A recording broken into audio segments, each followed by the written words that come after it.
خاوتي وخواتاتي اهلا وسهلا مرحبا بكم يا جماعه الخير صباح الخير عليكم السلام عليكم وزول الفلاون. J'espère que vous allez bien, j'espère que vous vous portez bien, j'espère que tout se passe bien pour vous. Désolé, des fois on fait des tournages dans des lieux insolites avec des décors bizarres parce qu'on est très spontané, on n'est pas dans le montage, on n'est pas dans le trucage, on n'est pas dans la mise en scène, on est vraiment dans l'authenticité, dans la spontanéité, parce que ce qui compte pour nous, c'est pas la forme, c'est le fond.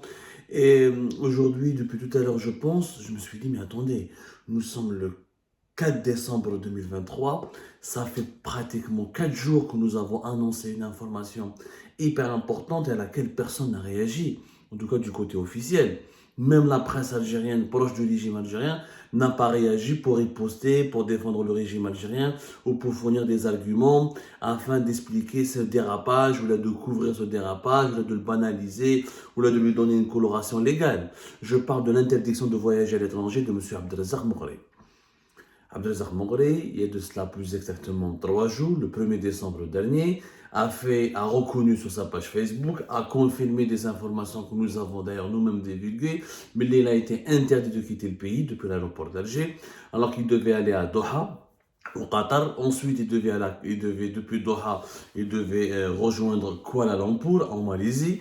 Alors à Doha, il devait rencontrer officiellement des membres du bureau politique du Hamas, le mouvement de la résistance entre guillemets palestinienne, parce que résistance selon des pays qui soutiennent la cause palestinienne, mouvement terroriste selon plusieurs pays occidentaux. En Algérie, vous connaissez la doxa, la croyance nationale. Pour les Algériens et les Algériens, le Hamas est un mouvement de résistance, mais visiblement ce n'est plus le cas pour le régime algérien, puisque Abdelrazak Moghri a été interdit sciemment et empêché de quitter le pays pour aller à Doha, pour ne pas s'afficher avec les membres du bureau politique de Hamas, pour ne pas s'entretenir avec les membres du bureau politique de Hamas, ou de ne pas rencontrer les représentants du mouvement palestinien Hamas à Doha. À Kuala Lumpur, il devait participer à un forum international concernant justement l'actualité et les dessous, les tenants et aboutissants du monde de demain, au lendemain de l'attaque, de la guerre d'octobre.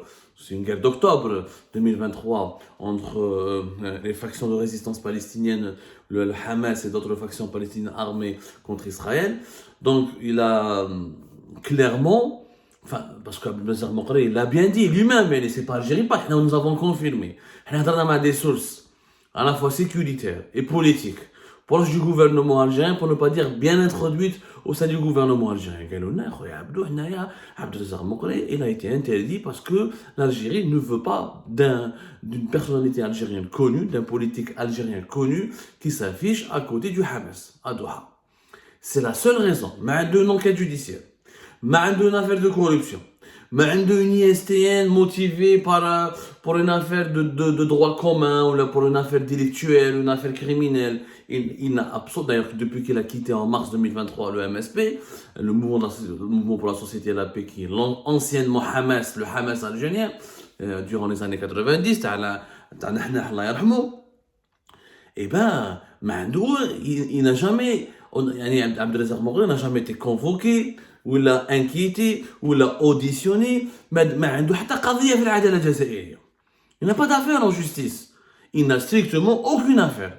Il continue de militer, sur les réseaux sociaux notamment, et son angle d'attaque, Abdelrazak Moghri, c'est uniquement la Palestine. Et d'ailleurs, pour comprendre, pour étayer nos informations et pour prouver l'interdiction d'aller à l'étranger ou de quitter le pays pour rencontrer les membres du Hamas à Doha et pour rencontrer d'autres personnalités palestiniennes ou d'autres personnalités proches du Hamas à Kuala Lumpur, regardez le discours, depuis le 22 novembre, le discours très critique de Abdelrazak Moghri qui a commencé à déranger le régime algérien. Moghri critique depuis la deuxième semaine de novembre, mais surtout ses publications sur sa propre page Facebook depuis le 22 novembre sont très critiques à l'égard des autorités algériennes et de leur rapprochement avec les États-Unis d'Amérique. Il a critiqué les présidents des groupes parlementaires qui ont rencontré l'ambassadrice des États-Unis d'Amérique. Il a demandé aux autorités algériennes de faire pression sur les États-Unis d'Amérique dans le cadre d'une initiative qui pourrait rassembler d'autres pays arabes et musulmans pour demander aux États-Unis d'Amérique de cesser de soutenir les crimes israéliens à Gaza et en Palestine. Il a demandé de façon directe est-ce qu'on boycotte, est-ce qu'on boude l'ambassade des États-Unis d'Amérique en Algérie tant que les États-Unis n'ont pas changé d'attitude ou de politique ou de doctrine à l'égard du conflit israélo-palestinien. Il le dit clairement. Ce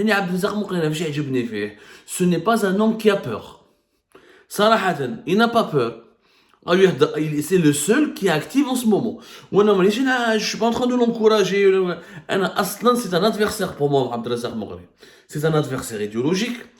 Il est islamiste, je suis séculier et laïque. Je suis républicain. Il est plus... il a des idées un petit peu pour la charia et pour l'application et pour le mélange entre le droit commun et la charia. Je ne partage pas du tout. Il a une vision idéologique très anti-occidentale que je ne partage pas moi vraiment. Il a mais je suis pas d'accord sa manière de pratiquer la politique. En plus, Abdelazar Moghri, il est autoritaire. Il a un plateau de télévision, il est très autoritaire. Il n'accepte pas la contradiction. C'est quelqu'un au pouvoir. Je pense pas qu'il aurait été un démocrate. Peut-être qu'il aurait été pire que Tebboune ou Chenguereha. Mais معليش, c'est le principe. Ce que je dénonce, d'abord, moi je parle des faits. Je salue au moins, je reconnais une qualité à Abdelazar Moghri. Je lui reconnais une qualité, c'est quelqu'un qui se bat pour ses idées. Il affiche ses idées, il se bat, il est très intelligent en plus. Il critique pas Abdelmajid Tebboune, il critique pas Chenguereha, il critique pas le régime. Il critique le régime aujourd'hui uniquement sous l'angle de la question palestinienne. Il parle pas de corruption, il parle pas de mauvaise gestion, il parle pas de l'inflation et de la cherté de la vie, il parle pas de la faillite économique du pays. Juste quand il a été empêché de quitter le pays, nous vivons la phase la plus régressive, la régression la plus inquiétante dans l'histoire de l'Algérie récente en ce qui concerne les droits de l'homme, les droits politiques, les libertés publiques, les libertés politiques, ça il l'a dit, il a critiqué la dictature, les dirigeants autoritaires. Mais quand il a été interdit de quitter le pays. Sinon, ces derniers mois, notamment depuis le début de la crise palestinienne, il axe toutes ses critiques et ses interventions sur la nouvelle attitude du régime algérien dans le dossier palestinien. Et c'est très intelligent de sa part, il est rusé. Il est rusé et le pouvoir algérien est en train de faire une erreur en le transformant en martyr, en le réprimant, ou là en essayant de l'ignorer, en croyant qu'il va se cantonner, en le limitant aux réseaux sociaux, en croyant que sa popularité, ou ses idées, ou sa vision, ou ses critiques ne vont pas se propager au-delà de sa page Facebook.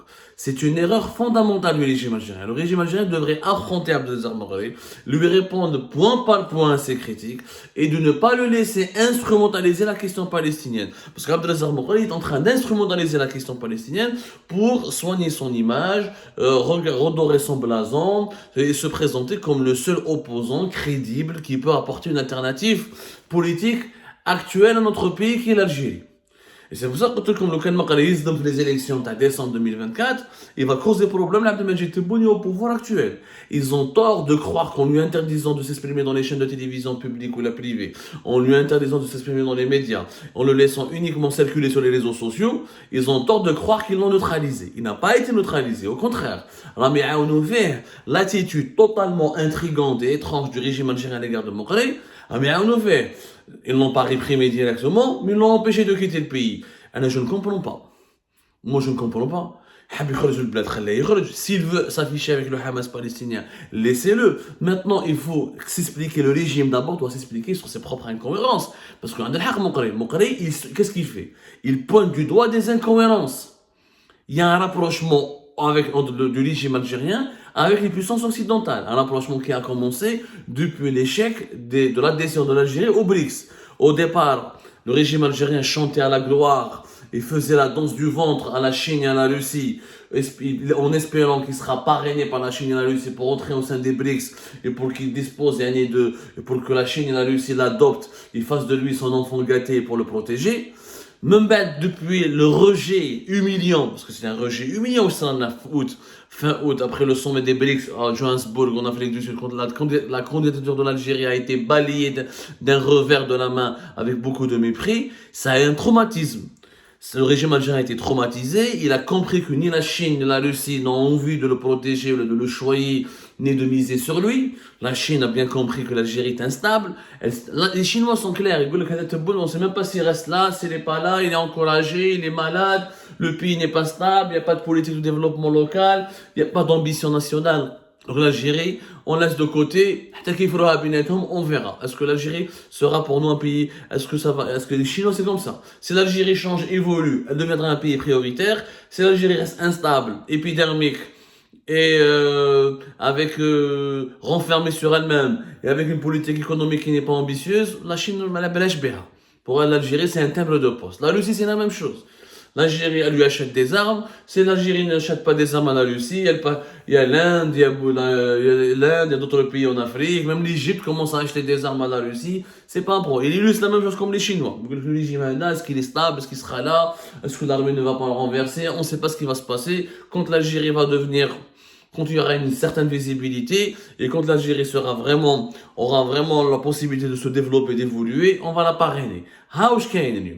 Donc le régime algérien a été traumatisé par la réaction chinoise et russe face au rejet de sa candidature au sein des BRICS. Donc il a fait un virage occidental, il s'est retourné vers l'Occident. Les relations avec la France se sont nettement améliorées. On va en parler, l'Algérie a participé à un exercice militaire important avec la France et l'Espagne, rétablissement des relations avec l'Espagne, rapprochement avec les États-Unis d'Amérique, les rapports n'ont jamais été coupés. Sauf que, force est de constater que depuis l'été 2023, et encore une fois, la non-adhésion de l'Algérie au BRICS, il y a eu l'ambassadrice des États-Unis d'Amérique est redevenue un acteur politique de premier rang sur la scène politique algérienne. Les contacts avec l'ambassade des États-Unis d'Amérique se sont accélérés. Abdelmajid Tebboune est parti à New York pour participer aux travaux de l'Assemblée générale des Nations Unies. Avec les Américains, les échanges se sont intensifiés. Sur la crise du Niger, l'Algérie a beaucoup géré avec les États-Unis d'Amérique cette crise. Sur tout ce qui se passe autour du Sahel, entre l'Algérie, la France et les États-Unis d'Amérique, il y a une cohésion au niveau des vues. Au niveau du projet régional, il y a une véritable cohésion. L'Algérie ne souhaite pas une intervention étrangère excessive de la Russie. Elle ne souhaite pas une implantation de bases militaires de Wagner dans la région. Elle ne souhaite plus, en tout cas, que les forces étrangères se mêlent des affaires internes du Sahel. Et elle est d'accord avec la France et les États-Unis d'Amérique pour que les régimes autoritaires qui s'installent dans les pays voisins ne sont pas forcément une bonne chose et qu'il faut essayer de dialoguer avec toutes les parties prenantes des scènes politiques au Niger, ou là au Mali, ou là au Burkina Faso pour essayer de ramener l'ordre constitutionnel. Donc l'Algérie s'est rapprochée énormément de l'Occident. D'ailleurs, il le dit dans ses posts,